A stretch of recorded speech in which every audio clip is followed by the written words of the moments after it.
Hello out to all you wonderful people. This is Andre, the Game Idea Guy. Thank you once again for lending me your time and your ear listening into another 3DS Game Ideas video. And this time I'm going to be talking about Industrial Spy Operation Espionage, which is I Spy for short, which was on the Sega Dreamcast back in the day. And it's one of those games that I feel like it was one of those hidden gems. It was like, it wasn't like the most amazing game ever, but it was like a pretty good game at the time, and it mixed the genres of strategy and espionage, and that's what made me like it. It was like this is it mixes two things that I enjoy, like because I like strategy games and I also like spy games. So, and on top of that, you have to be tactical about how you attack, not necessarily attack, but how you like.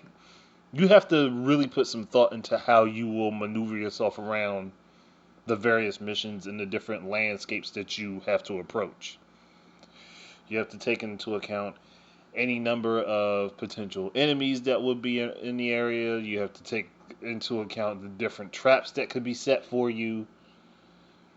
You have to be considerate of a lot of different things, and so much stuff happens all at once and in real time once you start setting your characters in motion.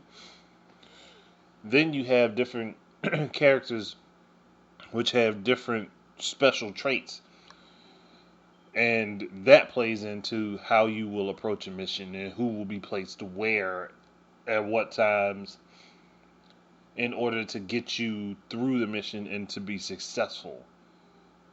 And I like that about this game. Like that was one of those things where I was like, I really have to pay attention to what I'm doing here, or my whole mission could be screwed up on one bad move, and that can happen. Like that really, really can happen. Like, and it was frustrating for me when, when I played this game, but at the same time, it was also a challenge to be like, how much better can I do this mission this time around, or how much better can I make this run of this mission, knowing the different things that I know. So, like, and that made me want to play it more. It made me want to dive more into it, and I would love to see this make a return. Like, get this game, put it out on the 3DS, and the reason I'm saying the 3DS is mostly because, again, this is an older game. Putting it on 3DS really wouldn't it wouldn't take much effort to do it. Um, and on top of that, the way I could see the screens being utilized, because when you play this game, you're basically what you have going on is divided into screens.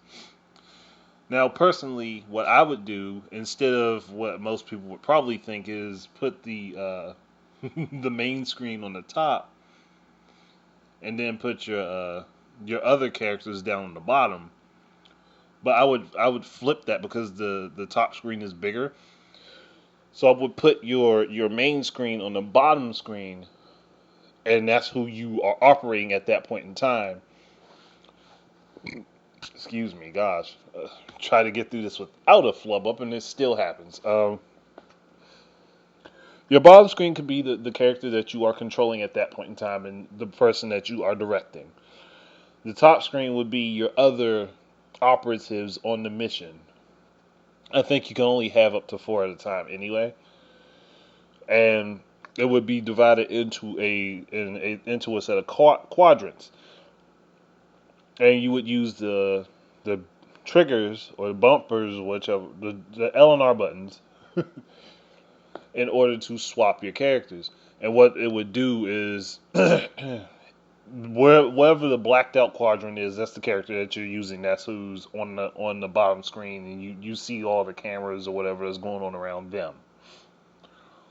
Whereas you could also see all the other characters in a slightly smaller perspective on the top screen in their little quadrants while you're playing, and you can monitor what they're doing. Like, you could basically do that on the Dreamcast anyway because that's how it divided it up. It gave you, like, you had your one big screen, and then you had your three little screens to the side. What this would basically be doing is taking the one big screen, putting it down, again, on the bottom screen, and then putting the three smaller screens at the top. But they each have a fixed position depending on where you picked a particular character. That's about it as far as how it would look. As far as how it would operate, I would leave the controls pretty much the same as what they were on the Dreamcast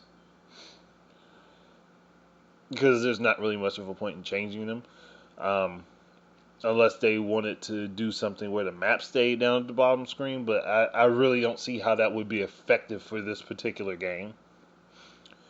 And I think that actually just calling up the map probably would be better off in the long run, where you could just hit like the start button or the select button or any other button, and it'll slide away the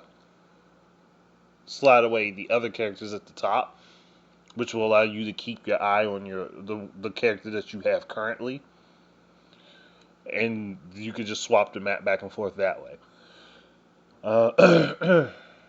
And I think that this is again another game that I know would sell buku on the fucking 3DS, and it wouldn't even have to sell a whole lot in order to make money for whoever ported it.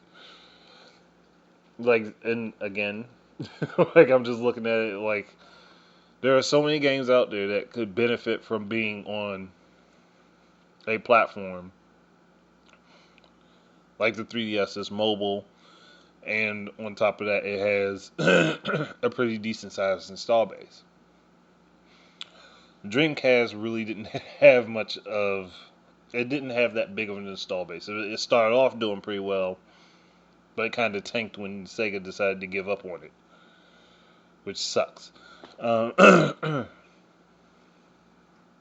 I think this is one of those games from that era that could really, really be appreciated right now. Where people clamor for something different, and this is something that's definitely different from the norm. And I would love to see it come back. And even if it's a digital only title, I don't care. I would actually buy it again and play it. I would buy it again and play the hell out of it on the 3DS if it were set up the way I was just talking about.